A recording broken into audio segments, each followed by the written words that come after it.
বহুতে বহুত ধৰণৰ কুৱেশ্যন সুধিছে EMI লৈ পেলাই আজি তাৰে উত্তৰ দিম আমি দেখিবলৈ পাইছো বহুতো সেকেন্ড হ্যান্ড শোৰুম ওলাইছে আৰু কেইদিনমান পিছতে সেই সেকেন্ড হ্যান্ড শোৰুম বিলাক পলাই গুচি যায় আৰু আপুনি যদি সেই সেকেন্ড হ্যান্ড শোৰুমৰ পৰা বাইক বা গাড়ী ওলাইছে তেনেহলে আপুনিও পৰিব পাৰে বিপদত কাৰণ মই এনেকুৱা ধৰণৰ কেसेस পাইছো কাৰণ আপোনালোকক ক'বলৈ গৈ আছো যদি আপুনি সেকেন্ড হ্যান্ড শোৰুমৰ পৰা বাইক বা গাড়ী ল'ব বিচাৰে তেতিয়াহলে আপুনি এতিয়াৰ পৰা হক সাবধান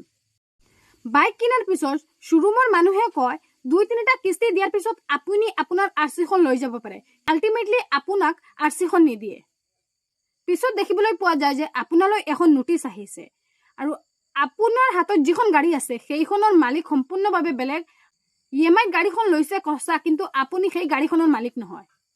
কিন্তু মই আপোনালোকক কম যে যদি আপুনি EMI গাড়ী কিনিছে বা বাইক কিনিছে তেতিয়াহলে আপুনি ভালদৰে চাইচিতি কিনিব লাগে আৰু যদি EMI কিনিও লৈছে তেতিয়াহলে সিহতক কৈ প্লাই যতা সম্ভৱ সোনকালে আপোনাৰ আৰসিখন আপোনাৰ হাততে আনিব লাগে আপোনাৰ হাতত আপোনাৰ নামে আৰসিখন আহি গলে পিছলৈ বিপদত পৰাৰ চান্সেস একেবাৰে কম থাকে